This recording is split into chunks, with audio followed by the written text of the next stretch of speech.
Dark and brooding force awaits. Saracens are here, determined to show that they have the physical and mental muscle to button this vibrant and expectant Belfast crowd. Ulster, the Heineken Cup's #1 seeds, and Saracens top the Premiership. A clash of powerhouse proportions. Right to the teams, and Ulster gave Sarries a tough time in the scrums in last season's quarter, and the same front row is in white. Tom Court is the loose head, and All Black John Afoa is the tight head. Six Nations winner Rory Best is the hooker. In the second row, the captain Johan Muller is joined by Dan Toohey, now recovered from a broken arm. In the back row, Mark Anscombe had options, but he's gone for Roger Wilson and Chris Henry on the flanks, with the ballast supplied by Nick Williams. At half-back, relief has flooded round the province. Ruan Pienaar is over a shoulder injury and crucially starts. The out half is the in-form Paddy Jackson. In infield, more international experience. Luke Marshall partners Darren Cave. And the back three looks potent. Andrew Trimble is in sparkling form. Tommy Bowe has been recently restored after injury. And will we see the ghosting runs of Jared Payne from full-back? So now the Saracens team. And England loosehead Mako Vunipola starts, but at tight head, Sarries prefer James Johnson to Matt Stevens. The hooker is the irrepressible Schalk Brits. In the second row, long-time leader Steve Borthwick locks down alongside another England international, Moritz Botha. In the back row, well, there's your big news. Billy Vunipola is back after an ankle injury. Face first, Jacques Berger is the open side, and at number 8, it's Ernst Joubert. At halfback, Richard Wigglesworth gets the nod, and he partners current England 10, Owen Farrell. In the midfield, defensive general Brad Barrett links up with the Scotsman Duncan Taylor. And the back three have been in hot try-scoring shape, notably the wingers Dave Strettle and Chris Ashton. 7 tries in Europe for Ashton, and at full-back, the dancing feet of Alex Good. On to the replacements, and on the Ulster bench is the fearsome sight of Stephen Ferris, back after 16 months out. For Saracens, maybe slightly less potent than normal, with Ali Hargreaves, George Cruz and Will Fraser injured. Owen Sheriff covers the second row. Well, it's in the knockout stages, when Saracens have been faced with Europe's heaviest hitters, that they have stumbled. In the quarters 2 years ago, Clermont came to Watford and gave Saracens a lesson in several crucial departments. And in the semis last season, Toulon arrived in London, and Johnny Wilkinson shattered Saracens' hopes.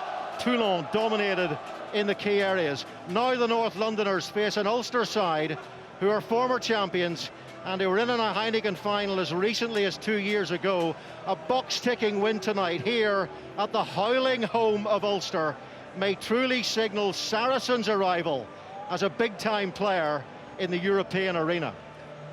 Well, Ravenhill has always been a wonderful arena. Now it's a stadium Ulster should be very proud of. And then looking at this raw crowd, the passion and commitment here from the crowd alone, let alone the players, will be a source of inspiration for both sides. And so often, Saracens are more than happy to be the pantomime villains to spoil the party of Ulster. This is going to be a sensational game of rugby.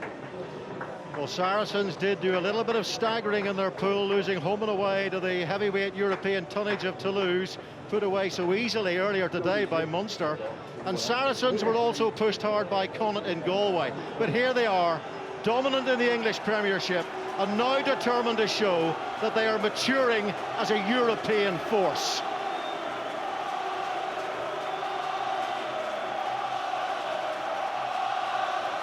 Well, Steve Borthwick dismantled alongside his teammates the Ulster line-out in the last encounter back it took him 12 months ago, and he wants the platform to allow Owen Farrell, who's developed his game enormously in the back of the confidence he'd have gained on the Lions tour to Australia, and also the sort of fearless type of rugby that England are playing under Stuart Lancaster as well. He's brought in a dimension to his game, a far more attacking game, which brings in the likes of David Strettle and Chris Ashton.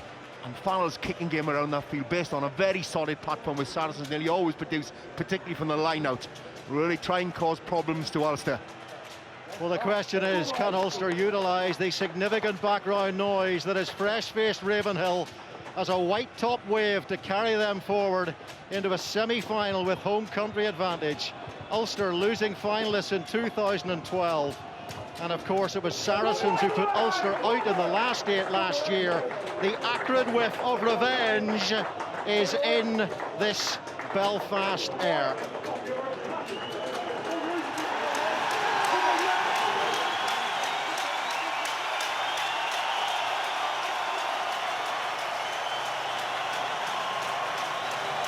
You can feel the energy sat up here on the stands. This is the game that Ulster have been waiting for, and you get a feeling that this is the opposition Ulster have been waiting for as well. Johan Muller needs to produce a good quality line-up ball to allow the likes of Ruan Pienaar around the field to build, and Chris Henry's battle against Jacques Burger. Chris Henry was an outstanding Six Nations for Ireland. His battle against Jacques Burger, as Wally talked about in the pre-match, we talked that area in the collision area, that breakdown area, so important to allow the likes of Ruan Pienaar with the variety of his kicking game around the field, and Paddy Jackson as well, put pressure on the Saracens' back three. Well, the referee is from France, Jérôme Garcez. Well, last April Saracens played with ruthless efficiency to beat Ulster in the quarters. Sarries outplayed Ulster in contact and at the breakdown, and it was all backed up by a ferocious kick chase. As one of the Irish papers put it, in their big match post-mortem, Ulster thundered down dark alleys, were mugged, squeezed and spat out. Tonight the men in white must make sure that such a grisly fate does not befall them again. And instantly it's Mako Vunipola who carries the one family wrecking ball in unison with the fit again, Billy Vunipola. How will his ankle stand up tonight? Up goes Paddy Jackson, a little bit of a fumble, but Ulster managed to retain possession through Nick Williams with his new shorn haircut. Here is Jared Payne, and you suspect, although that one goes straight into touch, that they may pepper young Chris Ashton in that corner, Jan. You can expect a lot of those kicks on the back three, and the two wings in particular from Ulster. Connaught found that very beneficial, putting pressure, putting high kicks, high hanging kicks on Chris Ashton. Strettle, so expect a lot of that from Ulster today, but it has to be far more accurate than that. You feel the energy in this crowd, but that alone won't win the game, because Saracens won't mind that sort of intimidation factor from the crowd, but it has to be a source of inspiration for Ulster. Well, as Mark Anscombe said this week, this is execution time, and Steve Borthwick, he is such a wonderful line-out general, takes that ball. Ulster trying to respond through them all. But then look what Saracens have done. Such power and such strength. They've come off back-to-back bonus point victories in the Premiership. 5 consecutive wins. They're in form. And there's the first carry of Billy Vunipola. You feel he will be an essential component tonight, and they've won the first penalty. This game is going to be very physical, and it's that physical contest.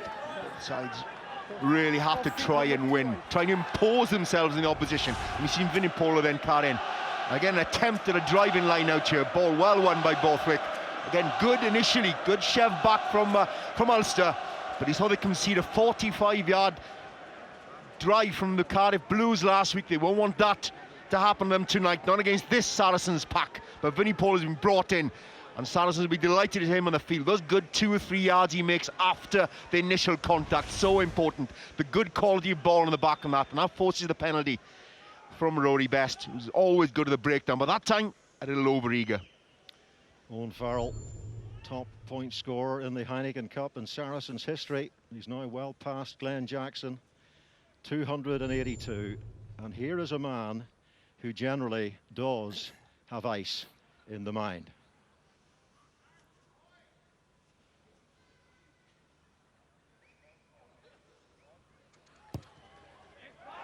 Oh, and that is so un-Farrell-like, and that just adds a little bit more energy to this Ulster side, because they will feel they have got away with one there. You see the response you had from the crowd here, predominantly Ulster supporters. I think 2,500 Saracen supporters there, but they're dominated by Ulster. And they gained an awful lot of satisfaction from that miss from Owen Farrell.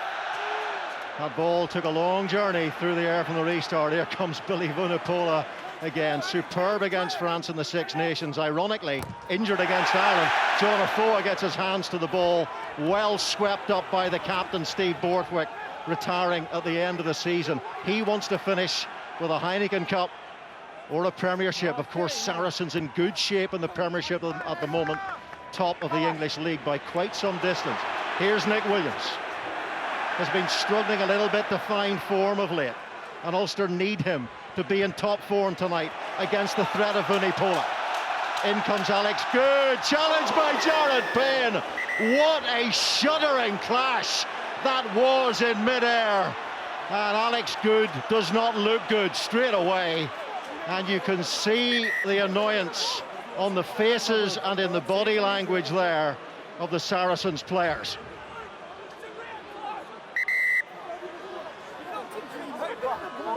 Well, first things first, you've got to hope that Alex Good is okay, because that was a clattering fall.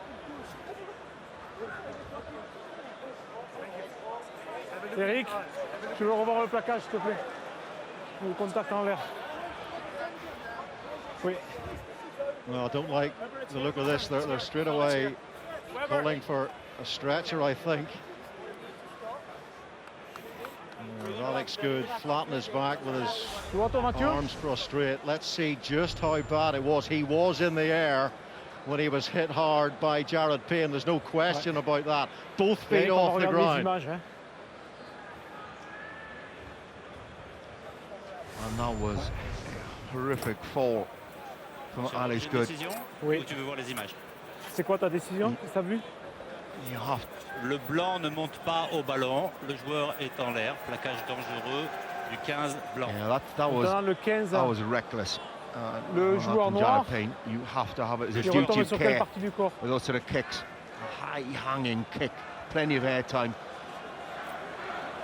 But you got to understand, you got to have an awareness when you're not getting the ball first. And when the opposite number is got to the ball, he's in the air.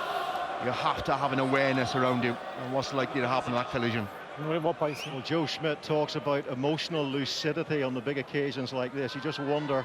Well, Jared Payne, he was looking at the ball initially, but you wonder if emotionally he just slightly lost the run of himself there in his determination to get to the ball first and catching Good instead. As soon as you don't get to the ball first, you're in difficulty. Both eyes on the ball. But you've also, as the chaser, you've got to have an awareness as well. Jérôme, j'ai une décision. Oui. Le joueur noir en l'air retombe sur le côté.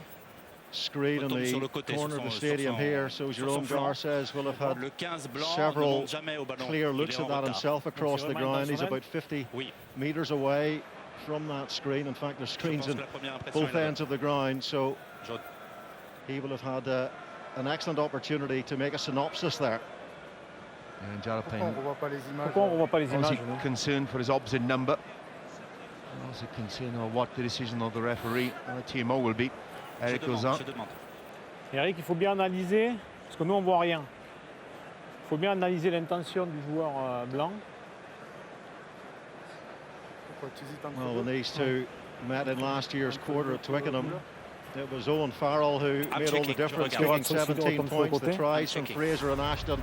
It was an overwhelming performance by Saracens, but this was underwhelming from Jared Payne. It's a pretty horrific collision. I think he's going to be lucky to stay on the field, personally, because he's not jumping either.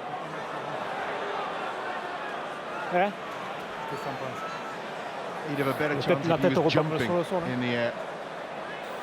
D'abord le côté. The referee is staring. Et après la tête touche le sol. And with great concentration on that screen in the corner. At best, that's clumsy. At worst, it's reckless and irresponsible, that is. L'épaule en premier. We want to see which.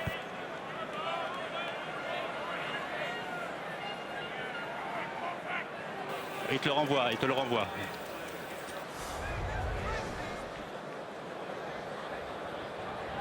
You can see Alex Good there. I think he Initially comes down on the shoulder, but then his head, you can see there, slams into the turf. And it's a pretty firm surface here at Ravenhill.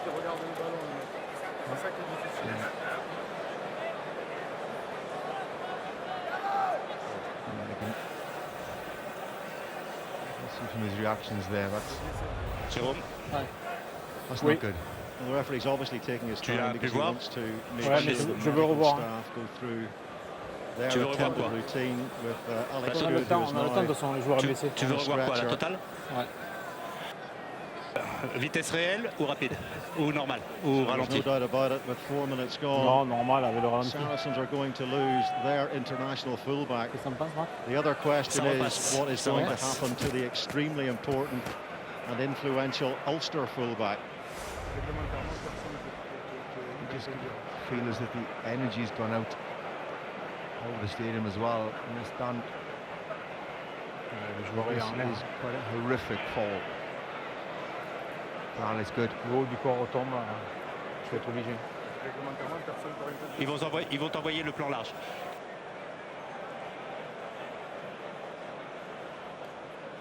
Well, he is watching the ball as he comes in there, Jared Payne, and yet again Jerome Garces has his eyes riveted on the big screen in the corner of this Ravenhill Stadium.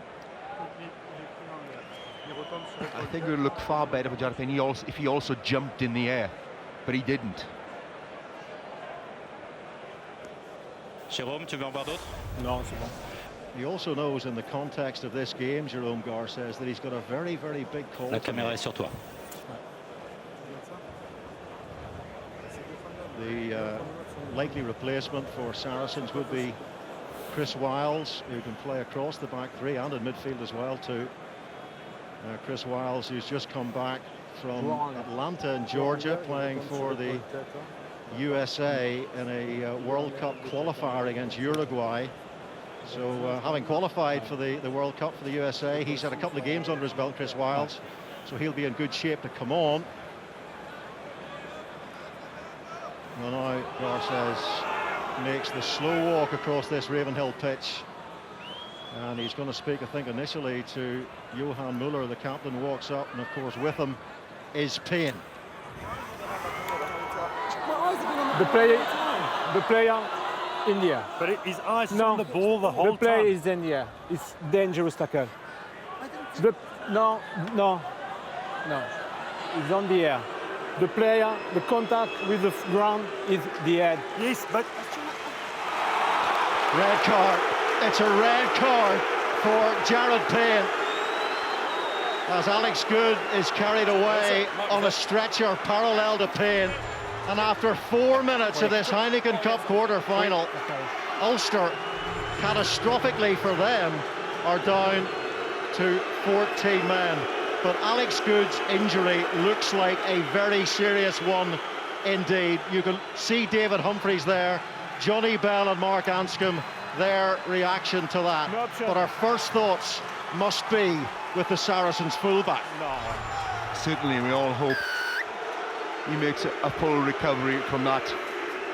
But as soon as you take someone out in the air, there's always the danger that a red card is going to be coming. And yes, he did have his eyes on the ball, and there was nothing malicious and nothing intentional in it at all. But you also got to be aware of what's happening around you. Well, there is Chris Wiles on as expected for Alex Good, and the line out taken by Moritz Botha. But it's going to be a long and rocky path now for Ulster if they get past this Saracen side as they put together the drive. And it's Richard Wigglesworth now who looks for big Billy Vunipola, all 21.5 stones of him, and that's Billy Vunipola slimmed down these days since he left Wasps for Saracens. Here's Wigglesworth to brother of Billy, Mako Vunipola, roughly the same size. They really are big beasts. Here is Farrell. Farrell, he's knocked the ball forward. Cross comes Paddy Jackson under pressure from Dave Strettle, but he will come back for the scrummage. The challenge now, 75 minutes playing against 14 men. Playing with 14 men against 15 is an immense one.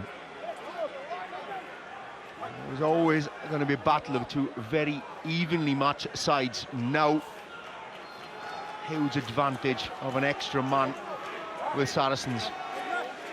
Well, Ulster, Shane Logan, the chief executive there at the back, and Mark Anscombe, Johnny Bell alongside him. They spent a lot of money, spent a lot of time redeveloping this stadium, 4 nights like this. And of course, not the start they required. And how do they come back from this? How do they compete against this extremely powerful Saracen side with just 14 men? It's a huge question. Have they any answers? Pick up by Williams. Here is Ruan Pienaar. His role becomes even more important now. Taken by Chris Wiles. Punches the ball down that near touchline and makes some good yardage from the angle that he had, the American. He kept the ball quite low, he punched it.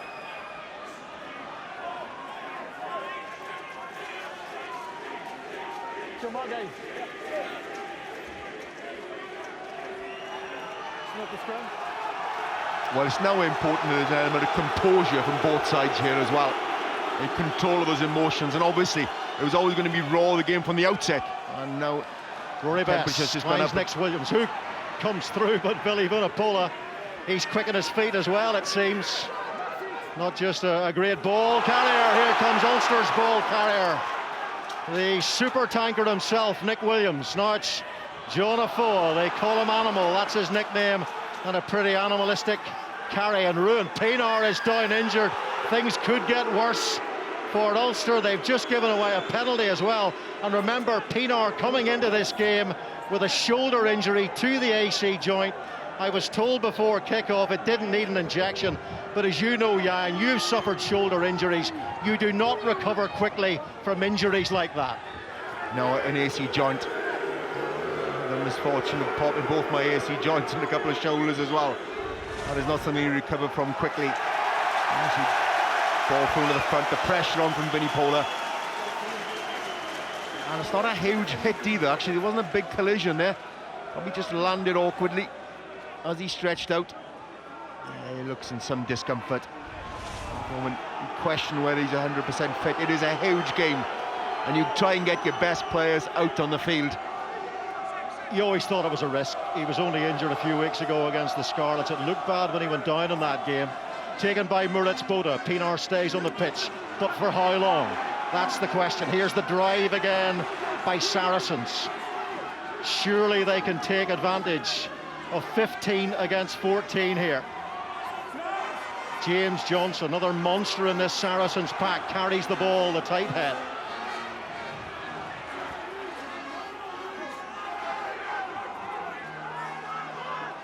Deep inside, the Ulster 22 now. That's Chris Henry doing some good work, managing to steal the ball away, and Dan Toohey in possession. Pienaar waits. Paddy Jackson, the Irish international, behind him.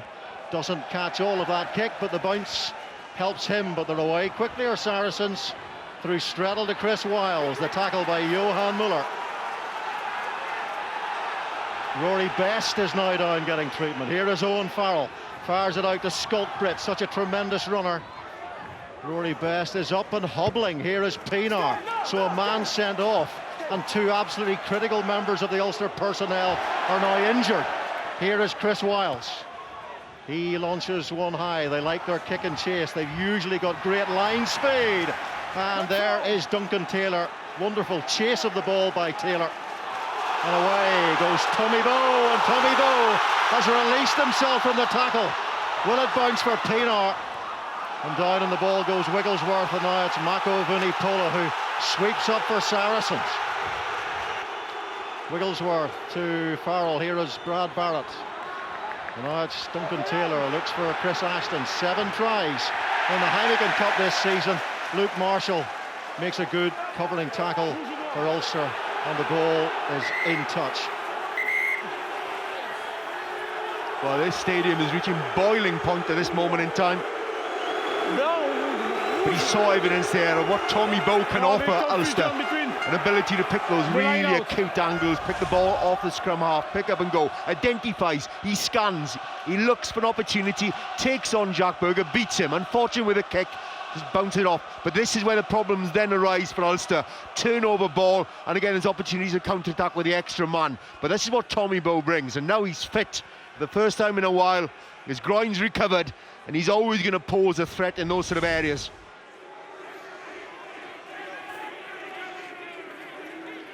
Well, Rory Best receiving the treatment there. That ankle doesn't look too good, and now he's been heavily taped up across that limb. And a good bit of work there, good sleight of hand by Chris Henry to flip the ball away. It's okay. What else to have to be really careful? A turnover ball while that extra man is wide open spaces out there. Yeah. Okay. Just one. Well, We have a look. Duncan Taylor is the latest player to leave the field. Alex Good is off injured, of course. Charlie Hodgson is on now, and Jared Payne has been sent off, a red card in the 4th minute. So it's been a first 10 minutes of this game with an incredibly powerful narrative, that's for sure. No points on the board, but an awful lot happening elsewhere. So much. The stadium is reaching boiling point at this moment in time. The players have to be aware of that as well. Be conscious of that aspect. You need composure, you need to control these emotions as well. So Scott Brits to Steve Borthwick, and it's Billy Vunipola, now Brad Barrett hammering his way forward into that Ulster midfield, and then Mako Vunipola is chopped low. Here is Scott Brits, and I don't think the referee liked the way that chop tackle took place. Now you've got to wrap the arms around the ball carrier. You certainly can't fly in with a shoulder without wrapping the arms when you go low. Knock on by Vunipola lost the ball in contact. That's Nick Williams going in low. Again, that's Brad Barrett taking the ball up. Again, Saracens seem to have far more ball carriers these days. You've got the likes of Vunipola and Barrett taking that ball up. Well, I'm surprised the referee did not have a look at that, because he went in really low around the bootlaces, and it seemed to be a shoulder, not the arms, but it is just a scrummage, and it's gone Ulster's way. So Ruan Pienaar. Scrum goes down on the Ulster loosehead side. Tom Court. We don't need your help. We don't need Saracens just back from their 3-day bonding trip to New York. And I suppose that makes the Wolfpack the Wolfpack of Wall Street. But remember, 4 minutes into this game, Ulster reduced to 14 men when Jared Payne was sent off, and now leaving the field as well is Rory Best. Could it go any more badly for this Ulster side? The only way it could go is considering the players they've lost, the quality of the players they lost. Rory Best, such a leader on the field, his work around the breakdown as well, his relationship with Johan Muller in the line-out. Well, the crowd are doing their best to lift this Ulster side. Rob Herring is on the pitch now, the Cape Town-born replacement hooker. But Rory Best is such a leader of men, the most capped Ireland hooker of all time. And of course he's also so important around the breakdown area as well. He works there as an extra flanker almost at times. So they've now lost that part of their armoury too. And hope that Ruan Pienaar is able to stay in the field, because that really would be a hammer blow. Pienaar to Jackson, up comes Owen Farrell, trying to put some pressure on the Ulster right half. Back there goes Chris Ashton. Cross comes Nick Williams. Pick up and pass, well played by Williams to Ruan Pienaar. Here is Strattle. 4 tries for him in the Heineken Cup this season, including a hat-trick against Connacht in round 6. Pienaar to Jackson, again good pressure by Strattle. And all the way downfield to Wigglesworth. He chops one skyward as well. In comes Andrew Trimble. What a superb Six Nations he had for Ireland. 3 tries he scored, now Luke Marshall. Back goes Chris Ashton. And that ball is going to run all the way into the dead ball area. Chris Ashton dots it down. That's when you hope you're a 14, when you're chasing back after that ball takes a bounce. But Pienaar looks in some discomfort. And that long kick went downfield.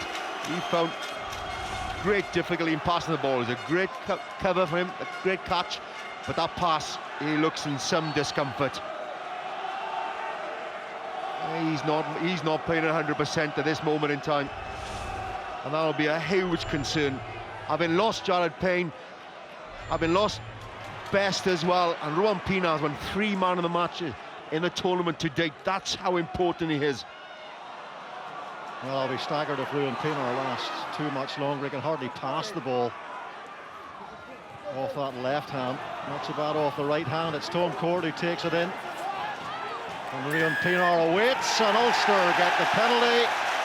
Saracens penalised at the breakdown, and there is a tumultuous roar around Ravenhill as maybe they get their first attempt at a pot shot at those Saracens posts. Well, huge commitment from this Ulster side. They're feeding off the energy coming from the crowd as well. They know how much pressure they're under. They're down to 14 men this early in the game. It's going to take Herculean effort from this Ulster side, but they're going to feed off this crowd. But they chase in, they're harrying as well. They're giving everything they got out there. They've waited a long time for this game here at the new Ravenhill Stadium. They're not going to give up without a fight. Rowan Pienaar, you mentioned his Man of the Match awards, and he was Man of the Match against Leicester in round 6 of the pool. All the points on that evening at Welford Road, including a try.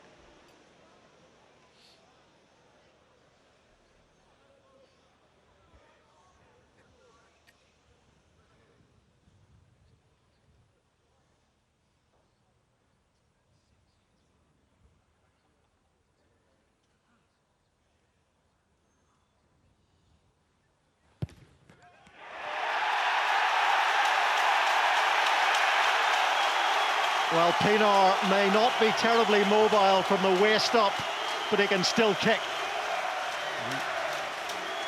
That kick was nailed there, drove through the ball. He wasn't tentative at all with that kick. And that's what it means to the crowd here. So against 14 men, Saracens are behind. Charlie Hodgson with the restart, taken by Tommy Bowe, back to full fitness now he feels after his groin injury. And they get another penalty.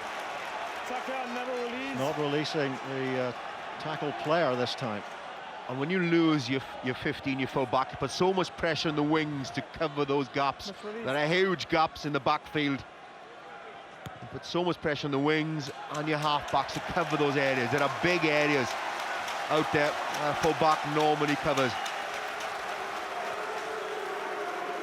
Tommy Bowe, 24 Heineken Cup tries. Set against Cardiff last week was the first time he's felt really in top shape after that injury. Andrew Trimble, Ulster played very poorly against Cardiff, but Andrew Trimble stood out in that game despite the defeat. That was a great kick, by the way, by Rowan Pienaar. He had a long way to go to the touchline. He made an awful lot of yardage. And here is Rob Herring now. Line-out simply has to function well for Ulster if they're to compete at all. And it's taken by Dan Toohey, and they've won another penalty. So the penalty count is racking up, and so is the aggression level. A lot of intensity, a lot of emotion as well. Really dangerous, not going to overflow.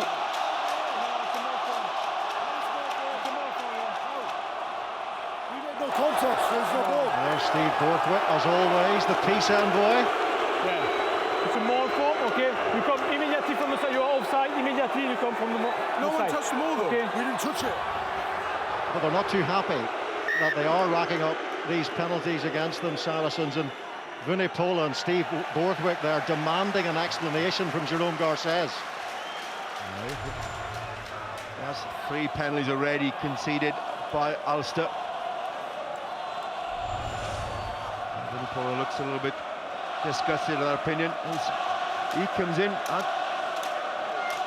and he reckons he can follow that ball in because the rest of the pack haven't committed to that maul at all. He's first man in. Nick Williams and Billy Vunipola, face to face. That is a meeting of muscle.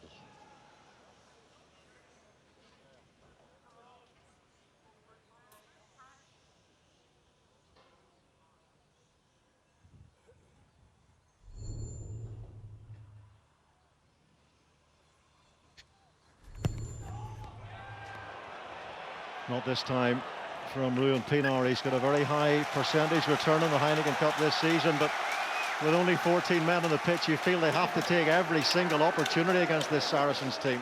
Well, you certainly can't question Ruan Pienaar's commitment to the cause of Ulster. Charlie Hodgson with the restart, and here is Tommy Bowe to Paddy Jackson. Ulster are ahead on the possession statistics despite being down to 14 men, and there may be a chance on the outside. Nick Williams boulders his way through, just can't get the ball away, and here is Pienaar to Chris Henry, and then Pienaar knocks the ball forward. But the space did seem to open up on that far side for Ulster, and did they truly take advantage of it? Yeah, well, a good high hanging kick from Paddy Jackson, good chase as well, as you expect. And under pressure, Andy Trimble really puts pressure on Stretton there. The ball goes out wide. Nick Williams, did he have a man outside him? He dummied. The big paw comes out as well to fend off Charlie Hodgson. And he's looking for the offload. And this is Chris Henry's looking for the wraparound from Ruan Pienaar, but asking a man who's really struggling with one shoulder at this moment in time to react quickly to that ball. You're asking a lot of his scrum half. The latest Ulster player down injured is Nick Williams, the former junior All Black, the Ireland Player of the Year last season. Nick Williams been struggling just a little bit to find his form this season. Yeah, what Ulster want from Nick Williams is 100% for 50 minutes or so, until they can bring Stephen Ferris. And can you imagine the row in this stadium was only Stephen Ferris coming on the field. But Ulster need 50 minutes or so out of Nick Williams. Yeah, Stephen Ferris lying in wait back after 16 months out through injury, but of course he can add massive impetus off the bench for Ulster. Ulster perhaps have the stronger bench tonight. And even more work, because they're down one man, even more work expected. And that's a big scrum from Ulster. Brilliantly played though by Billy Vunipola, coming off the back of that scrummage and making good ground for Saracens. But they're under a fair bit of pressure here, the North Londoners, from this Ulster side, as Wigglesworth puts up the kick. In comes Tommy Bowe, and rather unlike Tommy Bowe to knock that on, he's normally very, very safe and secure under the high ball. All that experience, all that Gaelic football background as well. That's a great work from Vunipola to the back there. He makes so many good yards after the tackle as well. He keeps those legs pumping. He's got a good work ethic about him on the field, Billy Vunipola. Puts himself around, turns over the ball, makes good tackles as well. And that's a big carry. 4 carries already in the game. And that's from a scrum that's really struggling, creaking at that point as well. Good yards on that blind side. Well, you talked about getting a big 50 minutes from Nick Williams, and Saracens need a big 50 or 62 from Billy Vunipola. You imagine he will start to blow at that stage. He hasn't played since injuring his ankle in the Ireland game in the Six Nations, and again it was touch and go whether he'd be fit enough tonight to play. Yeah, he has made a quicker than expected recovery from his ankle injury.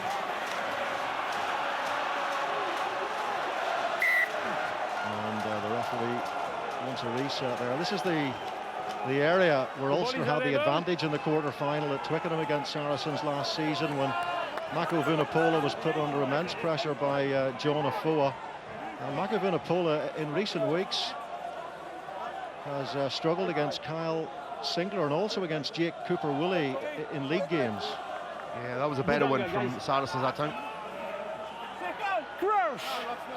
John Afoa is off to Gloucester next season. He should have a decent front row. Richard Hibbard is joining as well down at Kingsholm.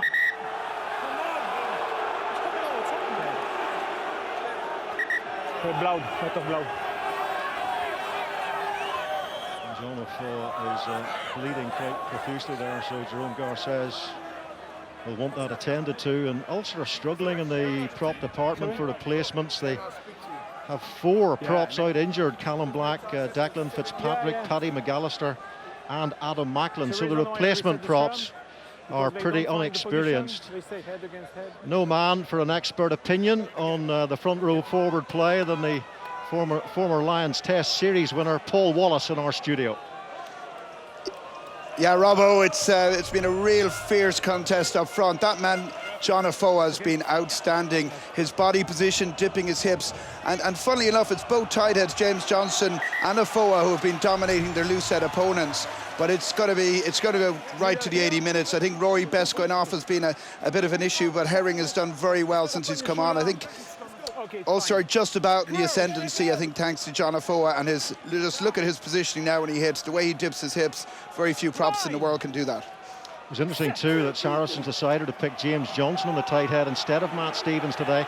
Again, adding that tonnage, and look at the drive from Johnson there on the tight head side. That is immense. The arm is out from Gar, says the penalty is coming Saracens' way. The inside ball to Chris Ashton. He scored a try against Ulster at Twickenham last season, and he celebrated then with the ash splash, and he celebrates this time too. And Saracens at last have fractured this Ulster defence, and it really was beautifully worked. Excellent work on the back of a solid scrum. You got someone of the quality of Chris Ashton. We've seen Tommy Bowe picking those really good angles. Chris Ashton really trained nicely there. Made himself an option for the inside pass. That's the scrum, solid scrum, which allowed Wigglesworth an opportunity to get that ball away quickly, and then a beautiful inside pass to 2 players. Ruan Pienaar had a nibble towards Charlie Hodgson. That opened up the channel on the inside. Ashton trailed beautifully on the inside. Beautifully timed run, didn't pressurise the passer, held his depth, and well finished by Ashton.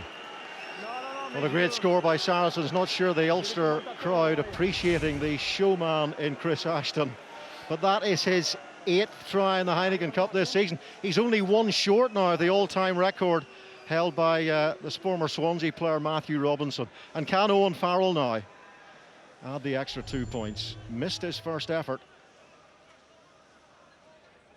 On that occasion it was a hook, and on this occasion it's another hook. So 2 in a row from Owen Farrell. Very, very unlike the England out half. Oh, he just checked himself as well. He just checked his run to allow the opportunity for Hodgson to draw 2 players and just feed the inside. You have to push from the inside and push hard, but you cannot allow a gap of that side for a finisher of Chris Ashton's quality and a passer of Charlie Hodgson's ability. Well, it was such a typically brilliant trailing run by Chris Ashton. Many times have we seen him do that in the colours of Saracens, Northampton and England, of course. Here is Hodgson, one of the finest exponents of out-half play in Premiership history is Charlie Hodgson, 33 years of age now. Owen Farrell moving into the inside centre position, but again, he is pretty comfortable, Farrell, there. Chris Wiles, remember, at fullback after the unfortunate departure in the 4th minute of Alex Good. The incident that led to the sending off of Jared Payne. Rob Herring, and it was difficult there for Dan Toohey. It wasn't quite accurate enough. Joe Schmidt again, one of his quotes is, "You need detail and delivery on nights like this." And there was neither detail or delivery there, but there was plenty here. Oh, that's off the referee's camera. He had a great shot at that angle from Ashton. But again, you saw the opening there. Too big an opening in the defence. And it's his only carry he's made, but it's quite an important one. 45 metres made, 5 points scored. Well, that last Saracen scrummage was certainly a sight to behold. They really did get the squeeze on. This time it collapses, but Billy Vunipola, he has done some quite incredible work off the back of the scrummage. And as a result of that powerful work from the base, Saracens get another penalty. Yeah, that's his 6th carry already in this game. He's making good yardage every time and causing problems on that blind side. He's attacked the blind side 2 or 3 times now and making good yards. Immensely power, upper body strength.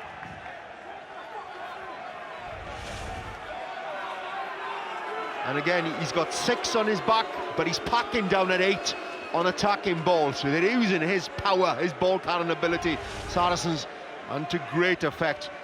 And I think that's Alex good, and great to see him back on the field.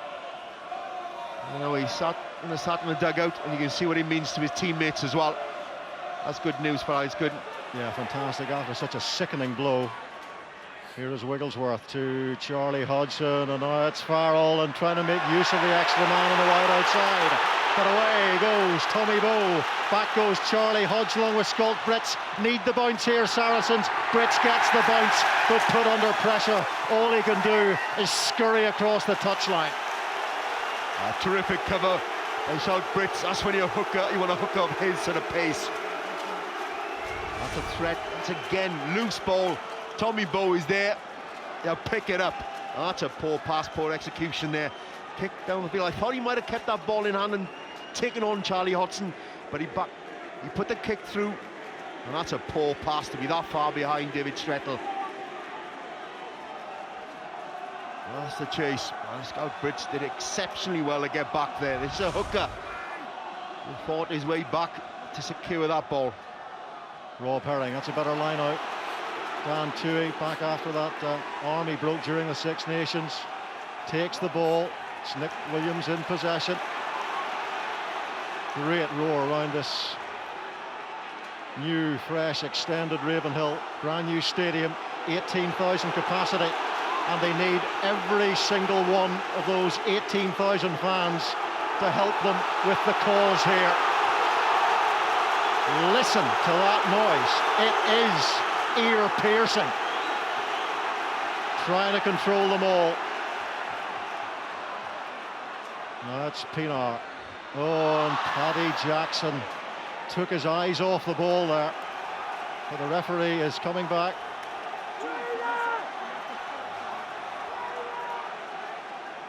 There was a lovely moment on the bench a couple of seconds ago when Jared Payne walked over to shake the hand of Alex Good, just to make sure he was okay. Payne, he must be devastated to have been sent off, but showing that this game of rugby is all about gentlemen at the end of the day. This is good work by Ulster. A drive is there. You cannot begin to estimate the effort this is taking from Ulster. One man down after 5 minutes, and they're there against a well-drilled outfit in Saracens. Huge effort from them to really keep in this game and keep driving and keep getting fuel in this crowd.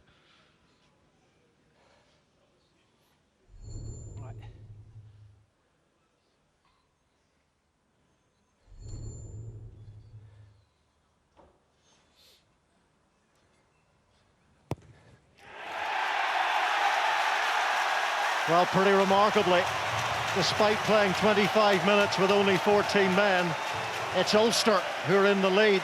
This reminds me a little bit about a game earlier on this season when Saracens played Gloucester, and Nick Wood of Gloucester was sent off in the first minute, and it did take Saracens a long time to gain control of that game. You do know, but eventually the toll will be taken, because so much energy has been expelled by Ulster to stay in this game, but they're showing total commitment. You cannot overestimate how much effort is going in to keep Ulster in this game. The physical effort is going. Owen Farrell gets a little jeer. Chris Wiles, the American high, taken by Tommy Bowe. Great take in the air. He dropped his last high ball, but that was more like it from Bowe. And Pienaar, one of those rolling kicks of his into the arms of Hodgson.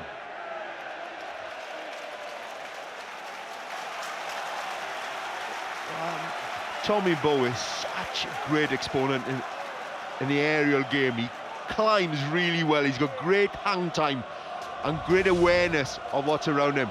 And this is Pienaar. Yeah, with that pass, and he's in so much discomfort there. And this is the kick, and he likes those sort of top spin kicks. Hits the top of the ball to make sure there's a roll forward. But Charlie Hodgson identified where the danger was and went back to fill that hole. close to being not straight, that throw, but Ulster win the line-out ball very efficiently there. Now trying to set an efficient ball as well, and Nick Williams is at the tail of it, driving that mighty white truck. And here is Pienaar to Jackson again. It's the kicking option. Ulster kicking a lot in this first half, but Chris Wiles very comfortable making the mark and taking the quick kick as well. Good kick by Wiles, great kick. You can understand what Paddy Jackson was trying to do there, just a poor execution. He needed far more hang time. There was no opportunity there for the wing to get there to compete for the ball. And that gave too much time for Wiles under no pressure at all. And that's an outstanding kick back downfield. You can see Tommy Bowe there turning around at Paddy Jackson saying, I need more hang time. You need to be able to compete for that ball.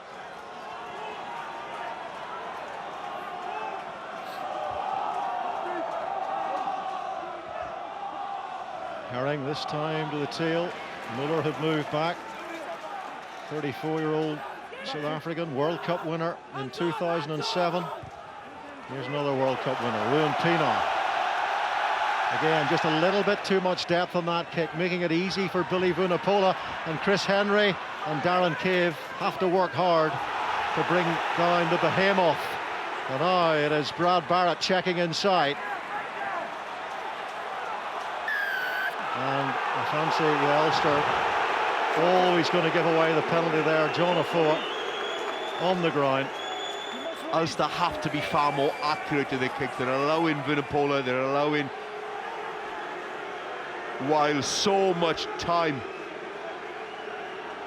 Too much time to gather that ball and no real pressure, which should allow them to bring that ball back and making good yards.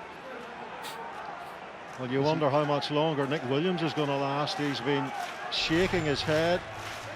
He's been looking pretty uncomfortable, but for the moment he's going to keep going. I understand. This is the charge from Berger, and that's Berger coming flying through there. And a clean out Muller. And again, that's dangerous as well. I don't like that. You just come in leading with his shoulder, trying to clean people out. That's dangerous. Well, that's why he's called face first Berger. And he's maybe got the looks to prove it as well, Jacques.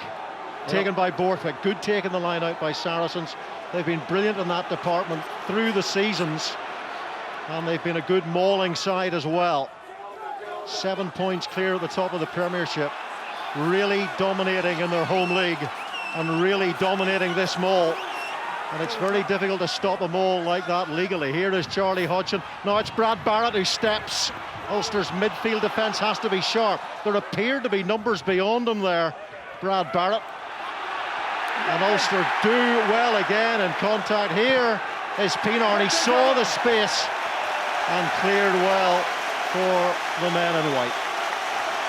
And there was an opportunity for hands there from Brad Barrett. He had an extra man advantage. You need to make those opportunities tell. Players still have an over-eagerness to engage in contact. There it was. You could see Farrell is screaming for that ball.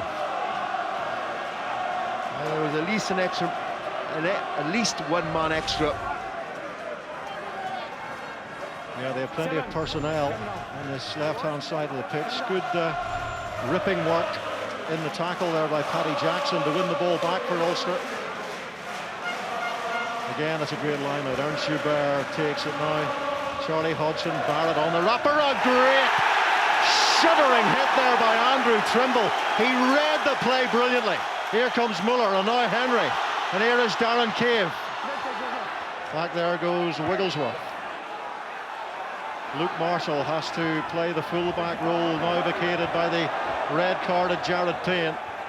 Unfortunately for Ulster, that has rolled into the in-goal area. That's a shuddering tackle by Trimble. Timed that perfectly.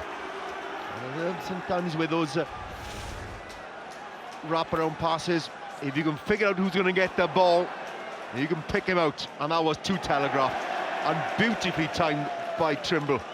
Stepped off the wing, read Ashton coming into that line, picked the man off. That was really good work. Trimble is another player. We talked about Henry earlier on. Trimble's certainly moved up a level this year under Joe Schmidt-Stewart. coaching, really. And he's now saying he's having more homework than he's ever had to do in analysing opposition in his own game. And he's gained enormously from it.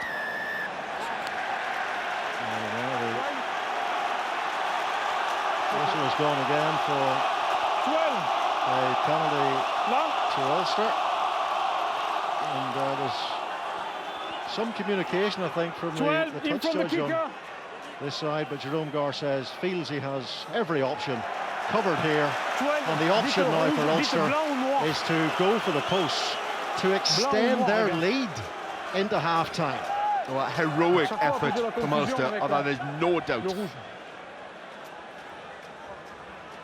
They've chased, they've harried, they've put some big hits in as well, and that's the high kick. And there's, you can see Barrett moving forward, and he's a good 10 yards ahead of Hodgson, and you're not allowed to move forward.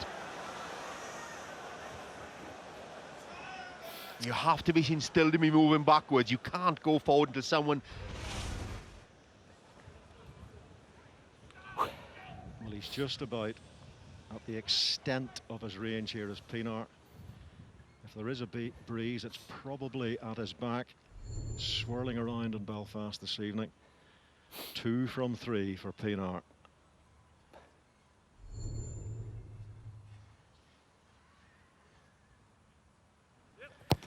This is going to take a mighty boot from Pienaar, and the distance was there, the accuracy not quite there. But Ulster still in front by a point as the half-time whistle approaches here at Ravenhill. Remember, Ulster playing with 14 men. Jared Payne sent off after 4 minutes. Here is Trimble, good take. Drives into Billy Vunipola. He's had an excellent game, Vunipola, in this first half. He's carried, but that was another big hit on Trimble. And again, the crowd on the far side are not too happy about the nature of that collision, but then they wouldn't be, because it's a home crowd in Belfast. You wouldn't expect anything else. That was a far better kick. They would have put pressure on the Saracens' wing. Farrell coming in as well. That was better. You want hang time, you want to be able to compete for it. Yeah, that time, Marshall also jumped up in the air. Yeah, 2 men competing for the ball. Luke Marshall, who's suffered in recent times with a series of concussions. And hopefully he's fully recovered from that episode in his rugby life. Flexion. Crouch. Bind. Poor old Rory Best hobbling away towards the tunnel. Another penalty for Ulster at the scrum, and Mako Vunipola is penalised here, and this is most definitely within the range of Ruan Pienaar and could be the last act of this first half as the captain Muller points to the posts. What a half has been, full-blooded as he was expect. And some controversy as well.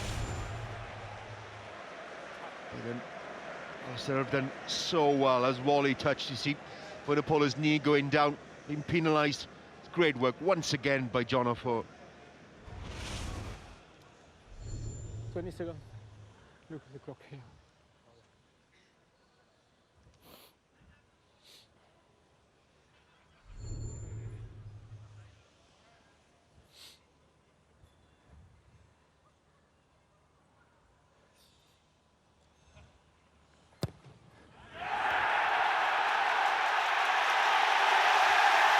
Beautiful kick from a consummate professional and a world-class player.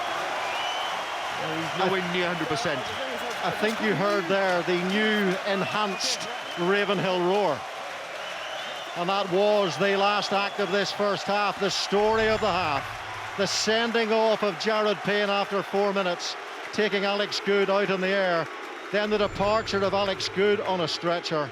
Ulster, a lot of territory, a lot of possession, but it was Saracens who responded with the only try of the half through Chris Ashton. How beautifully worked it was. But it's Ulster with 14 men on the pitch, remarkably lead this Heineken Cup quarter-final at half-time.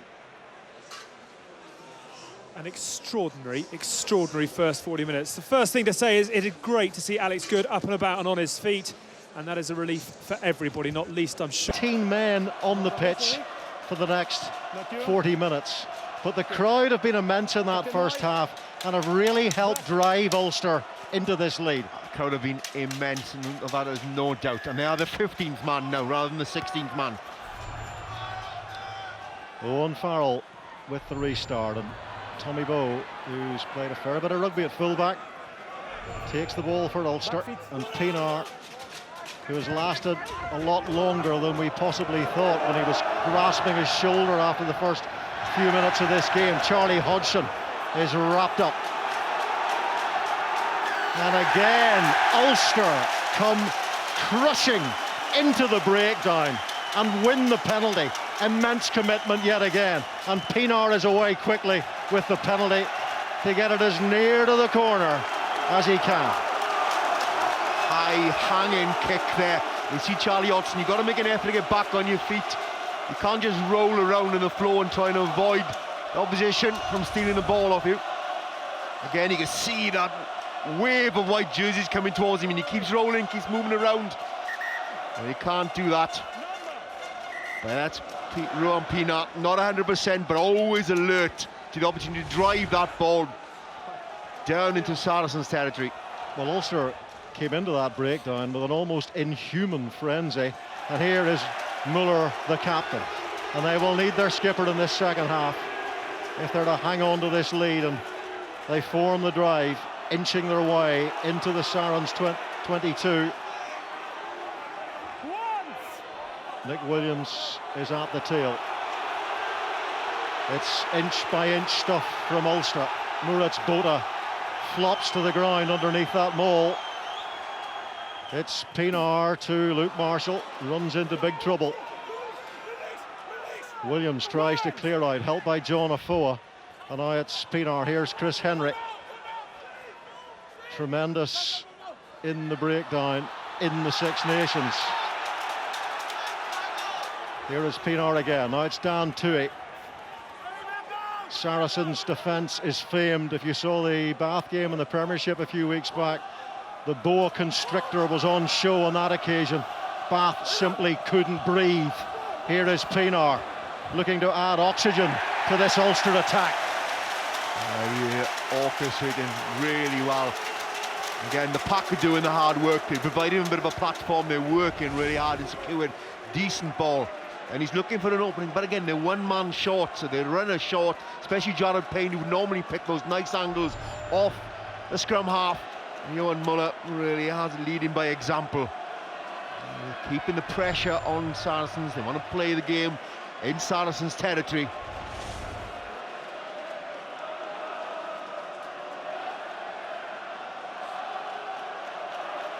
Brits. Good line out, good take by Joubert, and away by the English international Richard Wigglesworth. Played in the World Cup 3 years back for England, so experience all through both ranks here. Who's that left foot really well, got great distance, good ball won by Joubert. Such a good line-out option for Saracens, good quality ball. And well, so many players on both sides who have played in cold-run atmospheres and massive games of rugby, but who ultimately is going to have the composure here in this Heineken Cup quarter-final? Carrying to Muller again, and here is Pienaar for Paddy Jackson, launching the bomb. There's a lot of hang time on that one. Gives Ulster the opportunity. And here is Moritz Botha in the right place to gather the ball. Now it's Farrell. Paddy Jackson had to cover a lot of ground there as a fill-in fullback, and of course that's the problem when you're down your 15. Yeah, you just haven't got enough numbers to cover those spaces. Farrell identified where the gap was. Well executed kick. Again, Saracens a little bit fortunate to secure with this ball. His ball bounced back. Moritz Botha tracking back, managed to win it. The ball was tapped back by Trimble really well, but it fell into a Saracen hand. And again, Farrell lifted his head up, identified where the gap was, and drilled this kick. Ulster taking plenty of time to form the line out. They know that over the course of the 40 minutes, every second they could pinch could be crucial towards the end. Great take again by Johan Muller. And it's Nick Williams wrestling away, using that bolt to effect. Pienaar sets himself for the clearance, but he hasn't found touch, and it's knocked on by Vunipola. So an Ulster advantage here. Muller fires it wide, the intercept coming in from Barrett, but they will come back for the advantage to Ulster here. Yeah, hanging kick once again. Muller winning. Good quality ball there. And then Botha try and disrupt that ball. High hanging kick. Muller had it, couldn't quite hold onto it. Took his eyes off the ball momentarily. Saw Marshall coming towards him. Tireless work by Ulster.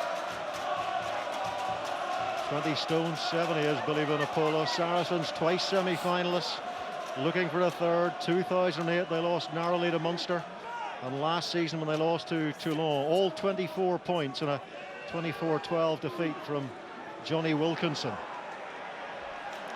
It's a penalty advantage here for Ulster as the scrum goes down, and up goes Andrew Trimble, and he wasn't that far away from gathering the ball. Great work by Tommy Bowe to get across from this side of the pitch. Wow, beautifully measured kick by Ruan Pienaar. That was pinpoint.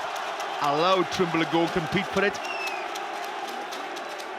And also knew there was a penalty coming, and so it was a kick for nothing. And when you haven't got the penalty, just trying to take advantage once again. That's the scrum going really well. He's penalised James Johnson there for pulling down on the tight head side for Saracens. Where's that going to land? In play. It's Chris Ashton to clear. Nick Williams, oh, and he misjudged the flight of that. It was his ball. And here is Tommy Bowe. Again, utilising all those skills he's picked up, playing across the back line for Ulster, Ireland, and the Ospreys. This is a kick from Ruan Pienaar. Did this touch the line? Oh!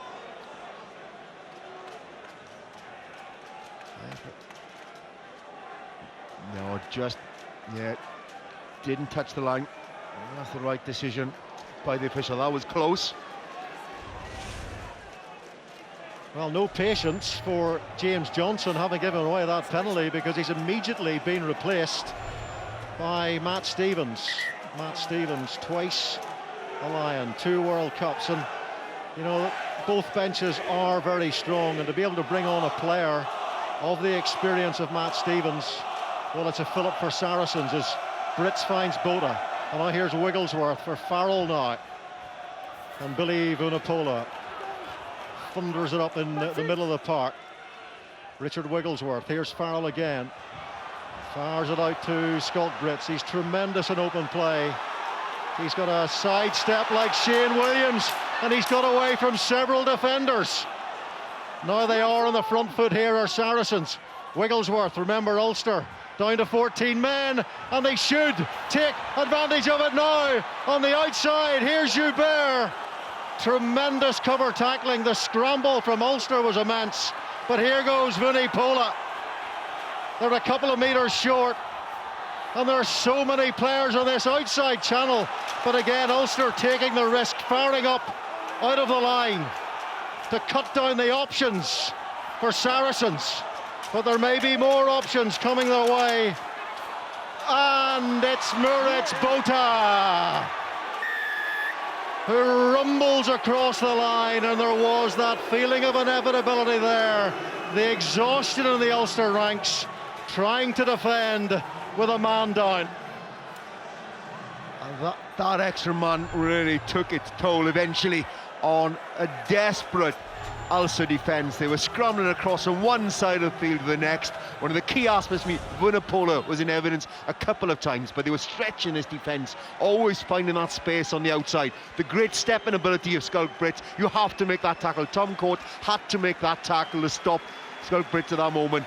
Again, held the depth. It's all about holding your depth, finding the extra man, not panicking, not being too greedy, and just going through the phases. And eventually, that extra man was able to score out wide.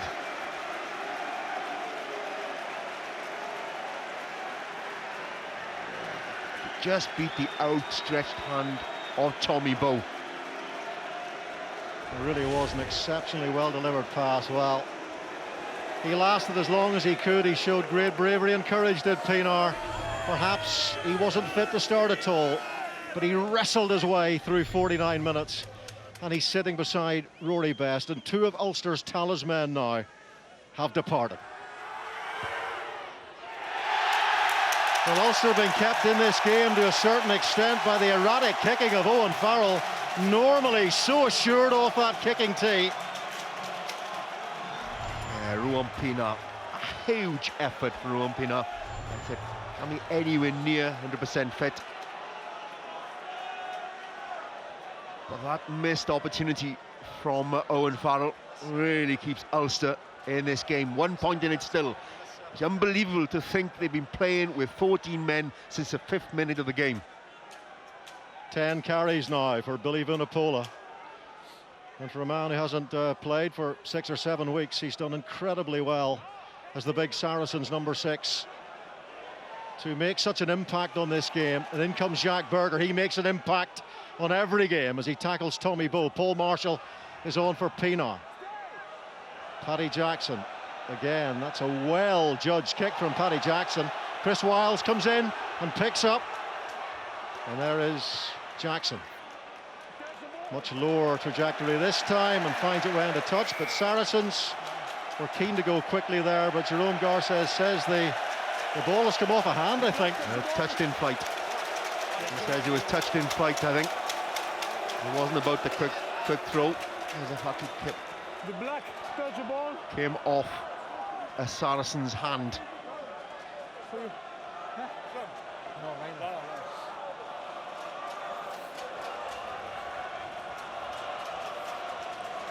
Well, what do Ulster do now in terms of their bench? They have tremendous power to bring on in the form of Stephen Ferris and Ian Henderson. The options are there. Here is Nick Williams. He's the battering ram option in the middle of that park for Ulster. Here is Paddy Jackson. They love the inside ball to Ulster. They utilise that over and over again. Here is Marshall once more. Finds Chris Henry. Here's Tommy Bowe coming in the line. And Tommy Bowe, half through, found his way, slithering through the gap. Tommy Bowe there. Taken on by Roger Wilson. Played in the Heineken Cup final for Northampton against Leicester. Marshall once more for Nick Williams, and that was the perfect example of man and ball, and Williams did well to stay on his feet. Here's Trimble, arm out from Garces. A penalty advantage to Ulster here. In goes Marshall. Good press defence by Saracens. Their line speed, as always, is impressive. Tommy Bowe is getting through a huge shift of work at this moment in time. And there's 2 of them on the field. Here is Paddy Jackson once more. The advantage is over as Darren Cave. Was he tackled around the neck there? The crowd thinks so. Again, the arm is out from Jerome Garces as Paddy Jackson goes for the drop at goal. And Paddy Jackson was having a free pot there. And I think it might have been Billy Vunipola whose arm was high. Billy Vunipola has put a lot of work in today as well, defensively. Again, what's really impressing me, Ulster's ball retention is really good at this moment in time. They might be tired, they keep holding on to the ball, and even be confronted with a very aggressive Saracens defence and manage to go through the phases. Well, that's the high tackle from Vunipola. It's actually one of the very impressive things under the new reign of Joe Schmidt with Ireland is the way Ireland control the possession of the ball, and it seems to have drifted down to Ulster tonight, the way they're hanging on to the pill. And if they've any chance of hanging on to victory here, well, you feel Paddy Jackson taking over from Rowan Pienaar must nail chances like this.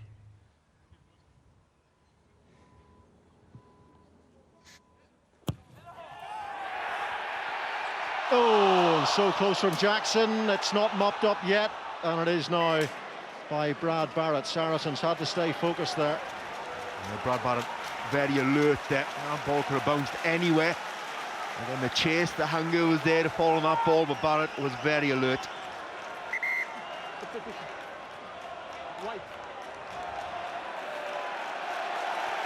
Well, you can feel the rumble around the stadium, and that means only one thing. The local folk hero, Ferris, is on.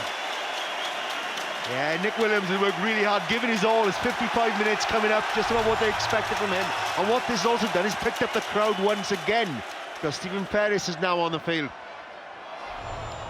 And they've made the error from the restart, Ulster, so the advantage here, and another knock on, a fumble on the outside, channeled by Steve Borthwick.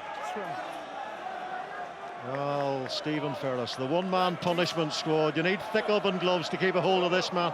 Out for 16 months. He's had 3 ankle operations, but he's had 100 minutes of rugby since he came back and is slowly regaining the match sharpness. And Ulster need an absolutely momentous 25 minutes from him. It's going to take a momentous 25 minutes from the 14 players in the field, whoever they are in the white jersey, been outnumbered since the 5th minute. To be still in this game against such a quality side as Saracens. Sort of underestimated the effort gone into that. Astonishing. And there's still the atmosphere, the energy here in Ravenhill, the noise.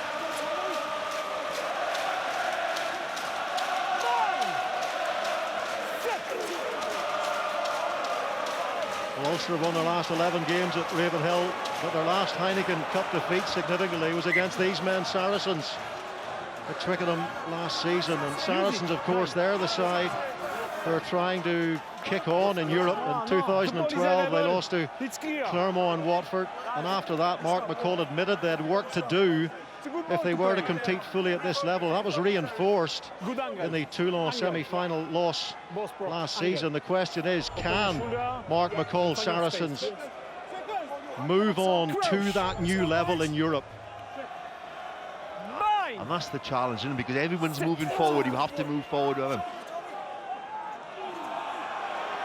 Stronger scrubbage, maybe Matt Stevens is making a difference there. Ulster try to get the wheel on, and it's illegal because it's a whip wheel, so that means a penalty to Saracens here.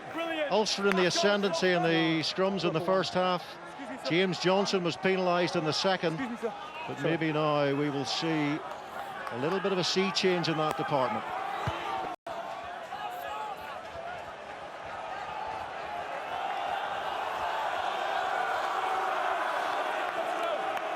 And yet again, of course, we can refer to the authority on these matters, Paul Wallace. Yeah, a bit unfortunate there. I thought Ulster had been under a bit of pressure. Matt Stevens had a good scrum, but on this one, you see there's a very good dip here by Ulster. Yes, they are walking a little bit around to the side, but the drive comes on. You know, if a team's going back like that, you should pull back on the far side, and that shows that it's clearly whipping around. For me, I think there's a drive there and a little bit of pull by both sides. It shouldn't have been a penalty for me. In the words of the expert, Paul Wallace knows a thing or two about the mushroom growers in the front row. Here's Wigglesworth now. Now Jacques Berger fires himself forward, and Wigglesworth fires the ball out to Owen Farrell. Here is Brad Barrett, and that's a typical Ferris hit. That will help to lift the crowd here. Wigglesworth, Farrell, despite the fact that Charlie Hodgson is on the pitch, he is the first receiver in this second half. There's been a fumble in there, it's a knock forward, and it's going to be a scrummage to Ulster, and Stephen Ferris is becoming fully involved. And there's no sign of the ferocity some of these hits are abating. If anything, it's picked up a level over the last couple of minutes since introduction of Stephen Ferris onto the field. Really a huge hit by him on Brad Barrett. Might with might. Big hit there. Again, the work of four. As Really a huge amount of work and done by Alex Forward. He's scrummaging his heart out, yet he's still able to put the hits in. So much more expected now of your front row forwards and your second row as well as pushing, as well as helping the line-out jumpers. You have to put the hits in, you have to carry the ball as well.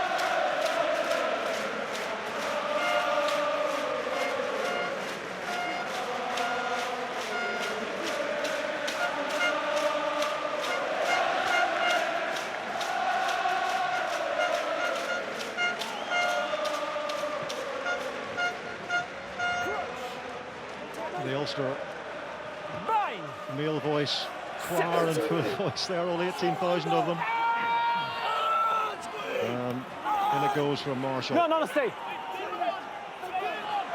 Chris Henry does well to keep the ball in. Roger Wilson has moved to number 8 now with Nick Williams off the field. Marshall, again, it's the tireless Tommy Bowe who chases that one. He's underneath it. And he almost managed to get his hands on it too. He has covered some turf. Yeah, he is putting some work in today. He's chasing. And he's always times his run so well to jump for the ball. Again, terrific scrum. Good quality ball for Marshall at the back. Good control, terrific control at the back of that scrum. High hanging kick. And there goes Bowe. Try and compete for it. You just got a feeling Saracens is going to be dragged into a game here, into an hour. And really, they have an extra man. They're not making the use of that extra man. Well, this happened a little bit against Toulouse. After the game, the defeat out in Toulouse, Mark McCall said, "We've been sucked in here to a game we did not want to get sucked into." Yeah. And Ulster are feeding off the emotion. They're harrying, they're pressurising, they're diving in everything. And again, Saracens nearly take a step back here and just use Fallow's kicking game, Wigglesworth kicking in just to try and turn. And Ulster said it's going to be tiring at some point because of that huge effort they're putting in. Well, there's plenty of muscular intent on the pitch now from the Ulster bench because Ian Henderson has joined Ferris. You looked at the game before the quality of the bench. And Ulster have a terrific bench. No. You must find a space. If what I said in the first half, if you open your shoulder, you find your space, okay? Open your shoulder, says Jerome Garces. Mako Vunipola on the bench for all 3 tests on the Lions tour, the victorious Lions tour to Australia in the summer. Okay, crouch. Bind. Set. Into the final quarter. 2 tries for Saracens, clinging to that 1-point lead. Here is Farrell again, now Charlie Hodgson. 12! And he puts in a driving kick into that Ulster 22. And who is it? It's Tommy Bowe again. And here is Wigglesworth. Brad Barrett works hard to get behind Wigglesworth. Here again, the miraculous feat of Scott Brits. Charlie Hodgson once more, one of the finest passers in the history of the Premiership. And Ulster and Trimble trying to hold their man up, but Saracens do well to get the ball to deck. Wigglesworth just delayed the pass, allowed the Ulster defence to get up as Stevens carries the ball into contact. Now it's Brad Barrett once more. Tom Court makes a tackle. And here goes Joubert, and he's hit by Henderson. Freshness in the Ulster ranks. Now it's Farrell. Hand comes in from Henry, and the referee is allowing play to go on as Luke Marshall chases the ball, and the officials were very, very slow there. The whistle was so late. Yeah, I think there was a knock on there, but I don't think Jerome Garces has spotted it, and neither had his assistant referee on the touchline here. Il tape volontairement le ballon? Oui, c'est le blanc qui envoie le ballon en avant. Ok, mêlée ou pénalité? Non, pour moi c'est pénalité. Ok. Well, they decided after all that it was a deliberate knock-on and a penalty to Saracens here.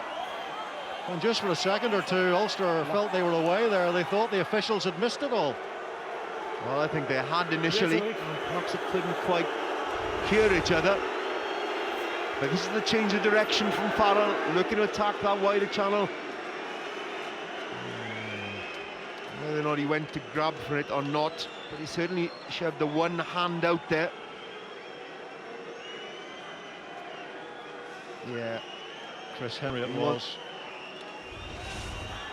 Chris Henry is the sinner there. Now, Farrell has been in very poor form off the kicking tee. I wonder, did the Saracens coaching ticket have any thoughts of bringing Charlie Hodgson to the party now? But Hodgson stands and observes. Not exactly Thomond Park silence for this kick at Ravenhill for Farrell, and he's missed another one! And another monstrous roar ripples across Ravenhill for the missed kick.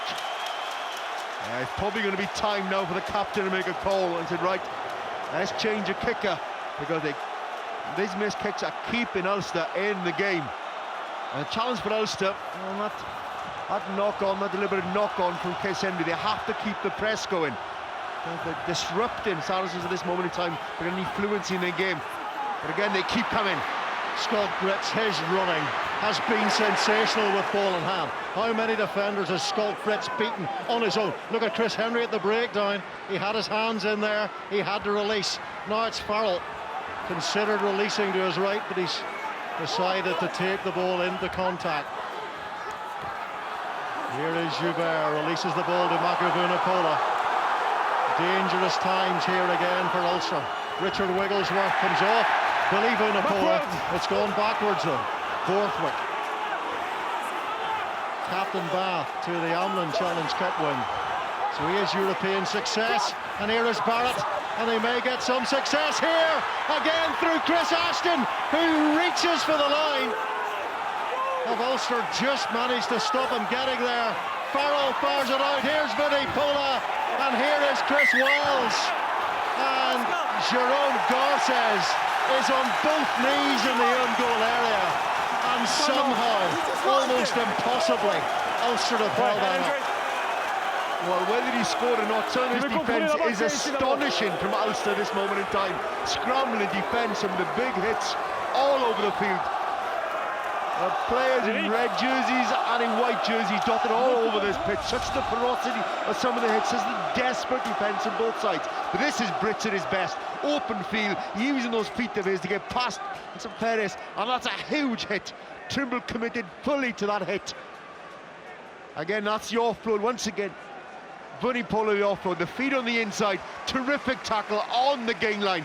Henderson there stopping, stretching, it's going to try, and again the defence on the blind side, where he felt the Saracens are bound to score. Once again, Darren Cavin there, turning his man over on the try line. Astonishing last-ditch defence by Ulster.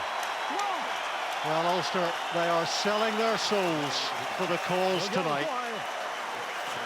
Well, Andrew Trimble is off now as well. Injured, his work rate has been immense. But they are going to the video ref for the Chris Ashton attempt here. Where's the elbow? Where's the ball? Did he place it? Looks like he's held up short from that angle. Yeah, but that for me is short. Again, what a tackle. Once again, Cave, who made that tackle, gets back on his feet in another one as well, but he's short. On that angle, he is short. But that was far better from Saracen. They're holding their depth, picking the space, and picking their angles. Décision. That can be short. Rien de clair et évident. Decision for Mary Cousin. And yeah, no try from Chris Ashton. He was short, as we suspected, and then held up. Yeah, Trimble going off as well at that hit on South Brit. And Ernst Joubert is off as well, injured. So Craig Gilroy, international replacement, comes on. And Kelly Brown will come on, the Scottish captain for Saracens. Such the strength of squads at this part of the season, this part of the competition. You bring international players off the bench. Wigglesworth feeds.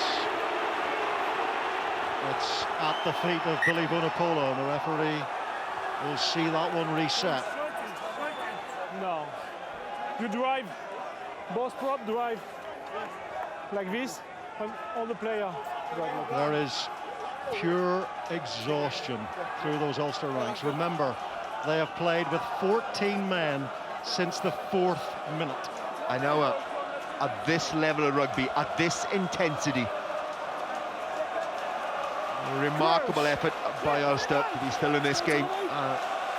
But this is a great attacking position now for Saracens. And it's getting louder. The stadium's getting louder. You always worry when there's a new stadium. Yeah. You might lose the intensity of the old stadium, but they haven't.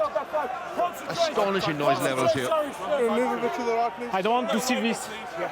Okay? This, no. Fine. Well, of course, there's more sizzling European action coming your way tomorrow with the final Heineken Cup quarter-final. Toulon, the champions, against Leinster from 4 o'clock on Sky Sports 3. But we've got our own sizzling quarter-final right here at Ravenhill right now as we enter the final 15 minutes.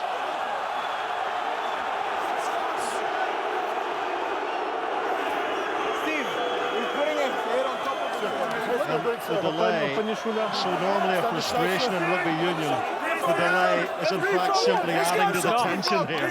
I want to have a look, please. And allows everybody opportunity to draw breath.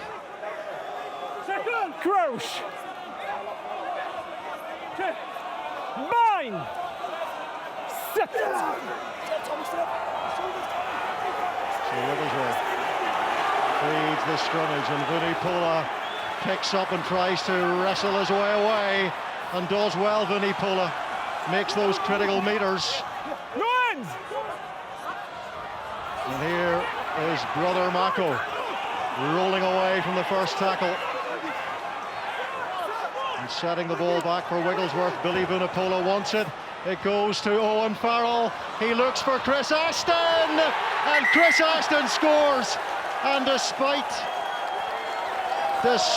their efforts in defence, despite the Herculean efforts in defence, maybe Ulster now are looking down the tunnel of a defeat. But the referee, Jerome Gar, says wants to have a look at this for a potential offside. Yeah, whether he was ahead of the kicker or not. A terrific kick by Farrell.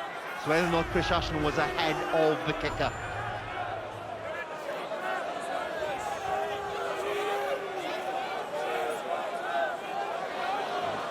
Can't see from that angle.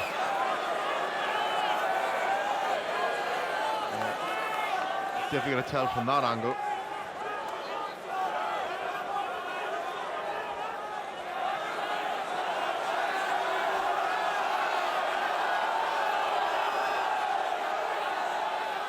Well, Ashton isn't in the picture there, is he? So it's really difficult to tell from those angles. You cannot tell until you see. You need to see it when Farrell kicks the ball as to where Ashton is standing. You can't tell there.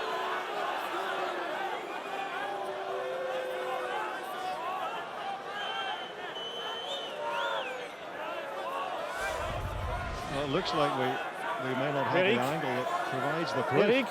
Oui, il n'y a aucun autre angle. Pour moi, il y a ici. Okay. So the referee awards the try, and that is a critical try for Saracens. And now Ulster may indeed be staring into the abyss. Well, probably the assistant referee was in the best position there to determine whether he was ahead of the kicker or not. But terrific composure by Farrell. That's what he needed from Saracens. An element of composure. Such is the ferocity of the defence from Ulster throughout that. And once again, Vunipola, 2 or 3 yards after the tackle, pulls in defenders, creates the space out wide. And that's a great kick. And at last, Owen Farrell finds his range. And Chris Ashton now, 9 tries he has in the Heineken Cup. He's equalled the all-time record of Matthew Robinson. He may well extend that, because Saracens now looking likely to move into the semi-finals. Can Ulster respond with their 14 men? Well, it's a fairly significant gap now. Back feet, guys. 8 points. Wigglesworth. And taken again by Tommy Bowe. Massive work rate from Bowe. Here is Marshall. The replacement, Craig Gilroy. Gilroy sets for Marshall, and Paddy Jackson clears under pressure from Kelly Brown. Charlie Hodgson collects and then tries to push the ball in behind that Ulster defence, but it's Craig Gilroy who clears the ball away, and that points margin is very significant, of course, because it's 8 points. So Ulster need more than a converted try in this final 12 minutes. You've seen far more from Saracens over the past 10-15 minutes of them kicking the ball behind, waiting for the right moment to keep the ball in hand and counter-attack, which is the type of game we become to associate with Saracens over the last few seasons. You know, they wait for the right moment of counter-attack, but generally they put the ball behind. And when you minus a player, there are a lot of gaps out there and lots of space. And at the moment, Charlie Hodgson, Farrell are finding his gaps. Robbie Dyack comes on for Ulster, and Neil de Kock, very experienced South African scrum half, is on for Saracens for his 200th Saracens appearance for the 35-year-old Springbok. Here is Brits, another Springbok, finds a South African-born but English international, Moritz Botha. Luke Marshall, Tommy Bowe again. Must be close to exhaustion, the Ulster winger. Tommy Bowe's had an outstanding game this evening. Tireless, chasing, covering, and always looked dangerous with ball in hand. Marshall, good weight on that kick. Kelly Brown was always struggling. Here's John Afoa. So there's going to be a penalty. Saracens player playing the ball after the knock forward. They're still in this, Ulster, if they can land this penalty. Yeah, that's where Paddy Jackson feels it's within his range. Rumpina probably has a little bit extra in terms of yardage, but he fancies his chances. That's what you want from a goal kicker. Yeah, that's the offside. The offside off his own man. Again, it's an opportunity to close that gap of 8 points currently. 14-man Ulster, remember. Jared Payne sent off after 4 minutes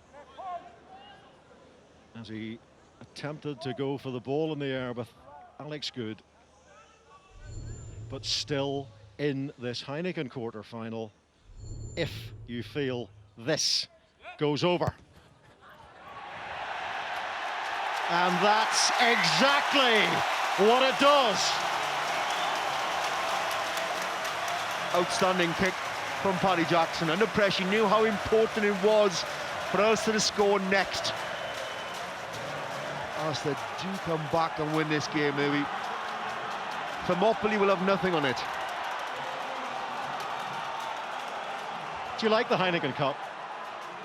Do you like the Heineken Cup? Oh, I'm asking you. How can you not enjoy a tournament like this? Well, taken out in the air, so a penalty here for Ulster and a real chance here to make some big yardage down that far touchline. That's a big error by a professional like Moritz Botha to take a man out in the air when they needed composure from that restart. And that's 2 errors in a row now. Moritz Botha has conceded. You compound one error with another one, and this is allowing Ulster back into the game. If there's any fingernails left, I'd be astonished. Whatever it is, they should be immensely proud of the effort their players have put in this evening. Got to hit their man here, and they do, and it's well taken by Robbie Dyack. Paul Marshall now to Stephen Ferris. Paul Marshall to Luke Marshall. Again, he's well wrapped up by this barbed wire blanket that is the Saracens' defence. 3 tacklers there this time. Of course, 2 penalties will win this for Ulster. 2 drop goals will win this for Ulster. And Jerome Garces has his arm out again. Here is Paul Marshall. Ian Henderson is after this. Charlie Hodgson calls for the mark. But back they will come for the penalty kick. And now the pressure reverts again to Paddy Jackson. Well, Saracens' indiscipline is really hurting them in this moment in time. And fueling this fight back from Ulster. It's 12 penalties. I think three penalties being conceded in the last 2 minutes. Drive once again. There's a new energy from the bench. And this is Marco Vunipola being penalised that time. Well, again for Ulster, this has to be.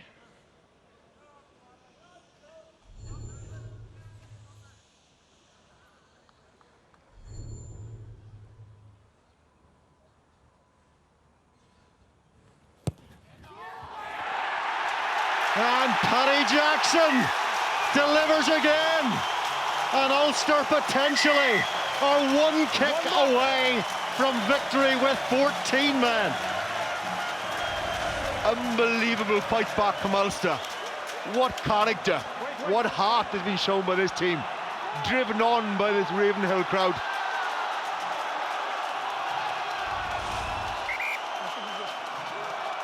I think the noise is going to create 18,000 migraines tomorrow morning. But the headache will ease for these Ulster men if the men in white can find the winning kick or the winning try from somewhere. Saracens, Billy Vunipola, what a game he's had. Here is Owen Farrell, now it's Charlie Hodgson. Charlie Hodgson, good, intelligent play by the veteran, deep into the heart of Ulster territory. I nailed it there, Robo. Intelligent play, and that's what Paul Gustard, that's what Mark McCall will want from his side. Intelligence, not keep conceding penalties, play the territory. And that's what Steve Borthwick, the captain, is going to be urging his team on.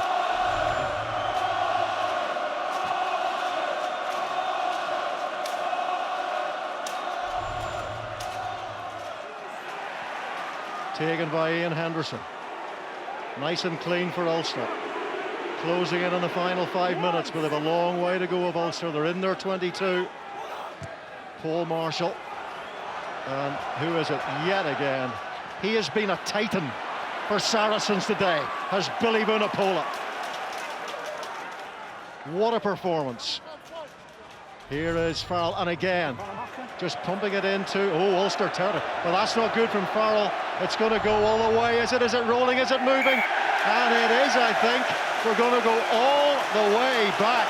And it's another big error from Saracens, from one of their most experienced men. Right idea, really poor execution. That just wasn't what he wanted at all. He's aiming for the corner. That came off, he lifted his head, sliced off the side of the boot, and he put his hand up, apologised to his teammates. That's not what Saracens wanted. But look, listen to this crowd now.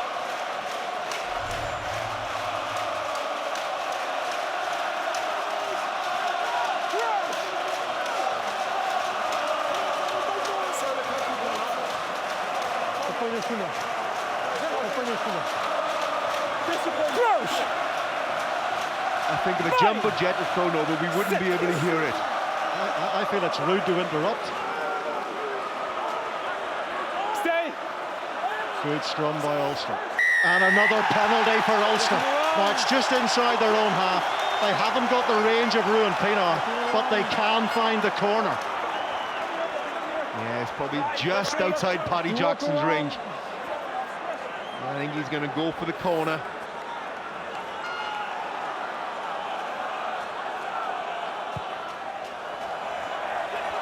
Well, he wasn't greedy, Paddy Jackson, and he maybe, well, he would have wanted a bit more yardage than that from that kick. There's a man who's been in situations like this, David Humphreys.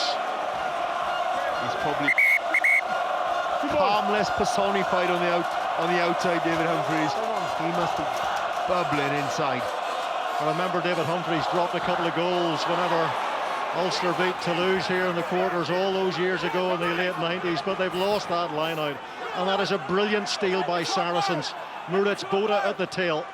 And that might, you know, be a match winner, that steal. In the end, we shall see. Great work on the set piece. And here is Neil de Kock. Taken by Craig Gilroy.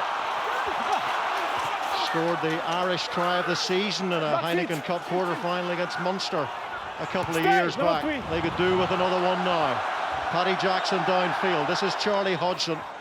He's outside his 22 here, and it's, Tommy Bowe fails to collect. But it's gone backwards. Marshall. Here's Roger Wilson. Sets it for Marshall. Blind side is the option here with Ian Henderson. Good feet by Ian Henderson then to beat the first hit. Some crunching collisions now, as you would expect in a Heineken Cup quarter-final. Very fast off the line there was Jacques Berger. That's the way they defend. The spot blitzer flying out. Here's Henderson again. They're now within kicking range, so Saracens have to maintain their discipline now. Great try there by Henry. Taking the ball into the wider channels, which would make it slightly more difficult if the kick were to come. Here's a Foa. The crowd are baying for a penalty for Ulster, baying for infringement at the contact area, baying for an offside from Saracens. And here's Tommy Bowe. Well, it would be very suitable if Tommy Bowe were to score the winning try. Here is Chris Henry. Now Paul Marshall again to Ian Henderson. Saracens are famed for their defence in a crisis, and it's got to remain solid now. Well done by Darren Cave, making those extra critical metres. Got to be careful not to get isolated in those positions. Ulster here and now. Taken on by Tom Court. Marshall marshalling outside him. Here's Henderson once more. Got to roll away, Moritz Boda. And he's trying to. And here is Marshall again.